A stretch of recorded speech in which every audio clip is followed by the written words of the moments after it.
Yeah, thank you, Ben, and everybody joining this very nice occasion to give you a nice overview of the different technologies of the hosting companies. And it's my pleasure to conclude this webinar with our presentation about high throughput titer and glycan assays for biologics. So as the title suggests, there are going to be two parts in this presentation about titer and about glycan screening assays. And before I start with the presentation itself, a short introduction into the company PAIA Biotech to those who have not been working with us yet. So we are a 6-year-old company, which is also based in Germany, in Cologne to be precise. And we have developed a technology which allows us to simplify the workflow of bead-based assays. And we are using a special kind of microplates for this purpose, and they allow us to conduct all the assay steps completely on the plate, which means bringing the components of the assays together, mixing them, and ultimately separating the beads from the solution and measuring.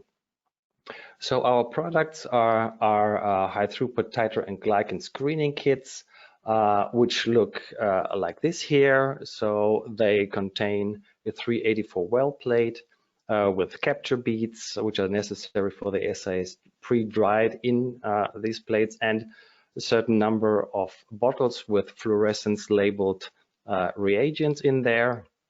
And on top of that, you need an orbital shaker to perform these assays and a reader system. So as we've seen already in the presentations before, and that's also the reason why we host this webinar, we have very nice synergies with the instruments of SynenTec and cytena. In brief, one could say that the instruments from cytena are used to prepare the cells and the samples, and the SynenTec imagers are used to image those cells, and by using our kits also can determine titer and product quality, especially a glycosylation of the products produced by the cells. So if we jump into the PAIA assay technology, here on this slide, you can see kind of the workflow for our assays, both the glycan and the titer assays. And here on the left-hand side, you see a well of our plate with a completely black side walls and also bottom, and with a kind of protrusion in the middle, which is transparent.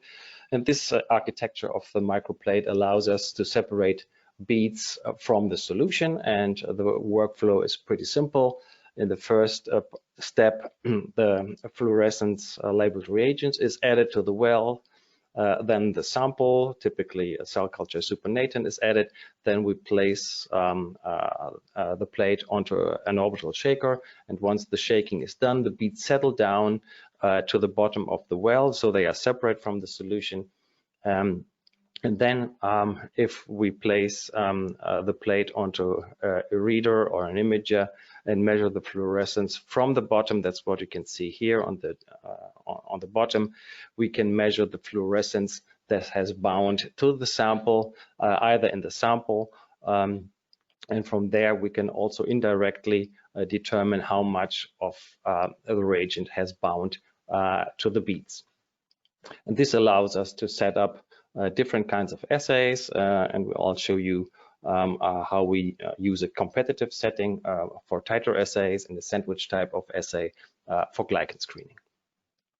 So let's move to the titer assays, and I would like to show you first our new FC titer assay kit, PA104. New because we have launched a novel version of this assay at the beginning of the month, and you can use it for IgGs and Fc fusion proteins. We're using protein A with the fluorescence label as the marker in a competitive assay format.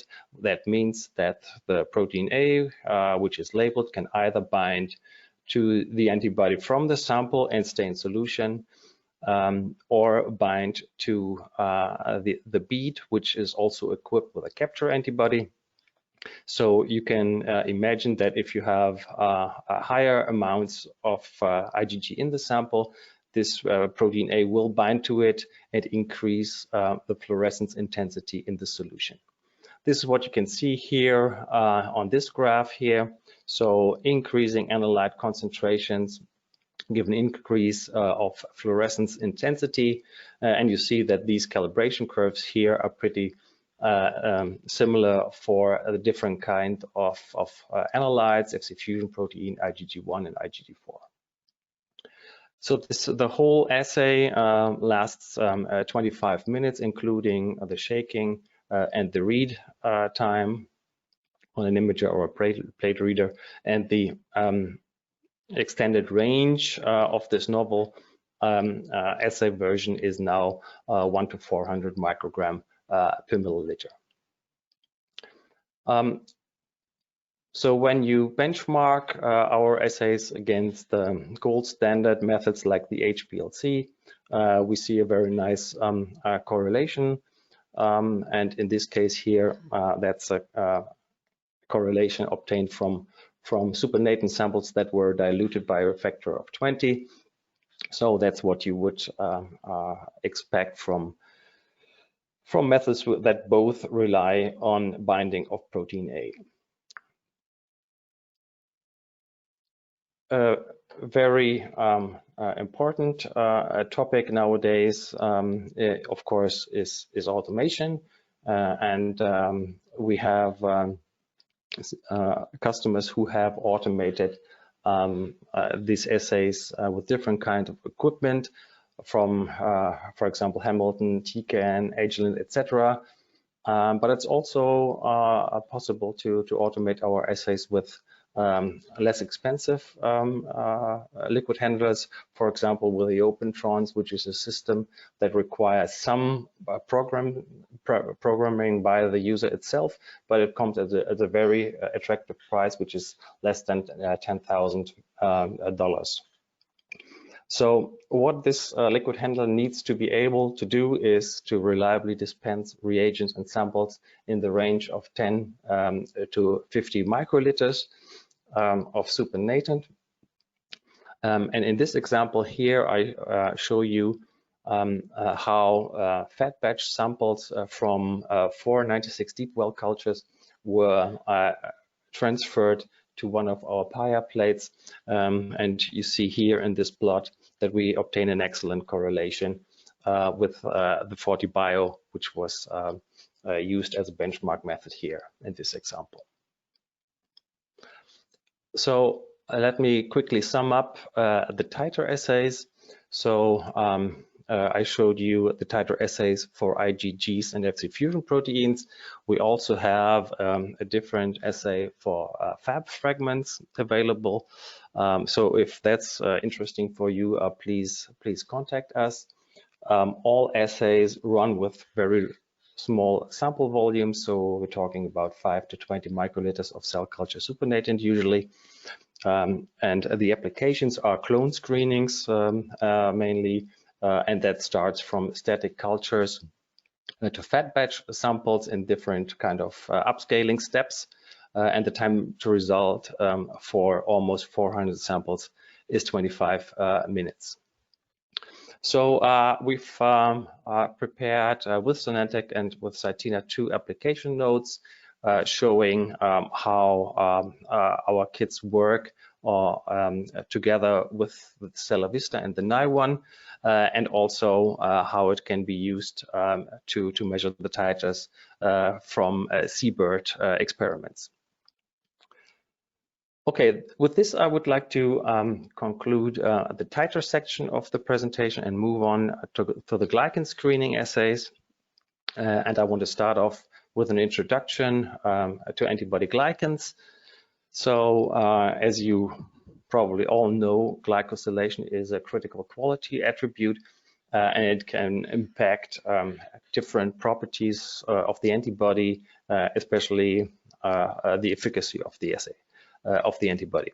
So here in this sketch, you see the different kinds of glycosylation that are the most important. So two of them, afucosylation and galactosylation, have an impact on the potency and on the mode of action of the antibody product. And the other two, sialation and mannosylation, impact the bioavailability. Sialation because it enhances the bioavailability, and the high mannose glycans do decrease the bioavailability. So sialation is usually not a very important feature in antibodies, but it's very important in Fc fusion proteins, and I'll show you an application example for this later in this presentation. So when we look at the challenges that come with measuring glycans and with producing glycosylated antibodies and proteins, the challenge is the product heterogeneity, because the cells produce a different kind of glycoforms, and that depends on how the glycans are processed within the cell. So if we look at the process here, we're starting with so-called immature glycans, highly mannosylated glycans, which then are trimmed down to shorter mannoses.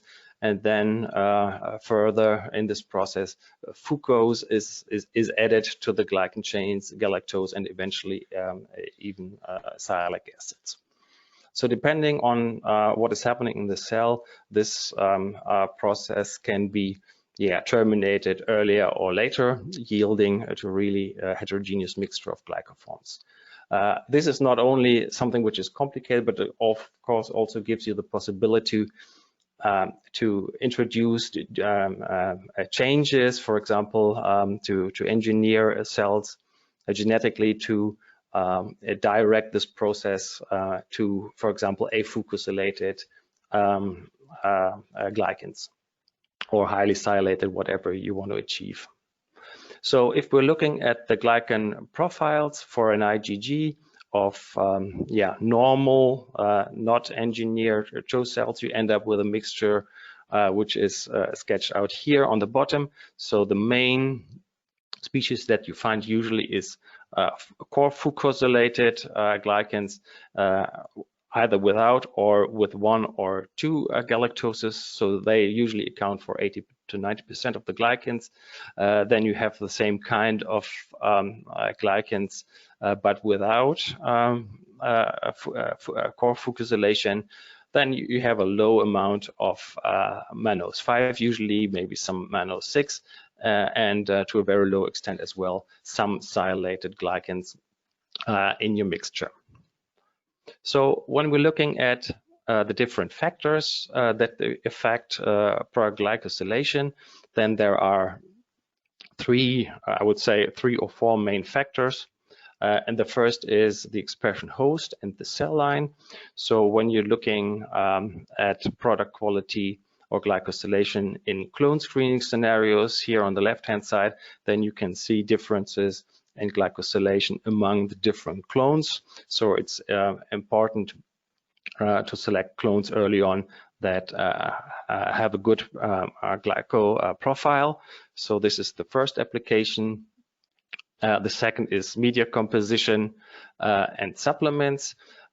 So it's known that different media produce a different product quality, also in terms of glycans, and you can modulate the glycan profile of your product by adding special supplements to your cell culture. And this is something which is important to really optimize the product quality, especially if you're looking at biosimilars and you have to hit a certain glycan profile. And the third very important factor are the cell culture conditions, the feeding strategy, and the harvest times in bioreactor runs. So this is what you can see here on the right-hand side. During the run of a bioreactor, the product quality usually changes. So depending on the culture conditions and the harvest time, you may end up with different kind of product quality. So our aim with our glycan assays is to allow our customers to measure more samples along this CLD process in very short time and really monitor product quality during this process. So how do our glycan screening assays work? We are running in a very same workflow that I showed you for the titer assays, the sandwich assay using labeled lectins. Lectins are proteins that bind specifically to classes of glycans. So we do have capture beads that bind an antibody, and then the labeled lectin binds to the glycan structure, which is present on the molecule. And the assay time is a little longer than for the titer assays. We're talking about 90 minutes here. So, as I said, the lectins bind specifically to sugar residues on the glycans. So, for example, here in this setting, we have one lectin that binds to the sialic acids, which are sitting here on the end of the glycan chains. We have a second lectin that can detect the terminal galactose residue sitting here. A third lectin to detect the high mannose species, MAN5 here in this example, and we have lectins that bind to the core fucose. And the results of our assays are binding rate for each of these different lectins that you use. So it tells you how much of the lectin has bound to the glycans in your sample. So basically what we do is we use one lectin per well to detect one glycan feature. All lectins are carrying the same dye so that you can probe for the different kind of glycans in one experiment, in one run on one plate. So for example, here in this well, we would use the lectin 1, and this would detect or bind all glycans which are equipped with a sialic acid. And the same goes on here in this well. Here we're using the lectin number 2 that binds all the galactosylated glycans, and so on and so on. So that's how these assays are set up. And I now want to move on to some applications and show you some real data. And first, I'm going to talk quickly about clone screening. So we can do clone screening and clone selection based on product quality rather early in the process. So that means as early as 96 deep well plate screenings. And the main targets here are afucosylation, sialation for FC fusions, and MAN5, which allows us to select good clones not only based on the titer information, but also on the glycans. So what you end up having is you have a titer information, this is the red line here, and then you have a lectin binding rate, which are the bars here. And if you then normalize for the titer, you can identify the clones with, for example, in this case, high degrees of product silation. On the next slide, I want to show you how we can use this glycan screening approach to optimize media.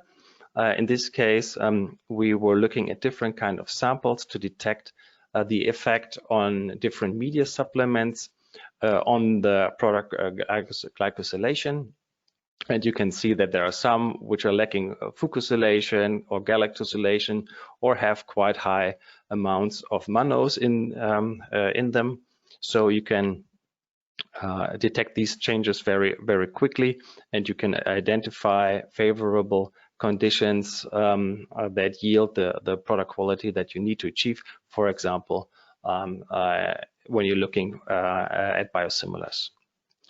So when you compare the readout from our lectin-based assays with the standard methods like UPLC, for example, and then you see quite nice correlations for high mannose glycans, as well as for galactosylated glycans here on the right-hand side. So the high mannose specific lectin detects higher levels of MAN5, which is good because this is the clones and the conditions that you don't want to carry on in your process. And the galactose specific lectin covers a really wide range of galactosylation, which lets you select the clones which produce the desired level of galactosylation. And the last application that I would like to show you today is time series measurements of product quality in bioreactors. And in this case, it's not an antibody that we looked at, but it was an Fc fusion protein. And we monitored the degree of sialic acid and the galactosylation over time. So samples were taken at day 7 to day 15. And we looked at the product quality change over time during these runs. And in many or in all instances, in all different bioreactors, you see an increase of terminal galactosylation towards the end of the process and a slight decrease of sialation. So which indicates that in the end, you have a trade-off between productivity and product quality in these runs, and this is something that we've seen, a couple of times also when it comes to antibodies and MAN5. So that towards the end of the run, the product qualities goes down, and also that high producers tend to yield at least slightly lower product quality. Yes, and this was my last slide for today, just to quickly sum up this presentation. I hope I could show you how we use our special microplates to simplify bead-based assays. We use them for high throughput titer and glycan screening assays. They can be easily performed with using automated liquid handlers, and they can be read on plate readers with fluorescence or with automated images such as from SynenTec. And in the end, using this technology allows you to monitor efficiently the product quality throughout the different stages of CLD. Yes, and with this statement, I would like to conclude this presentation and thank everybody for listening in, and I'm happy to take your questions.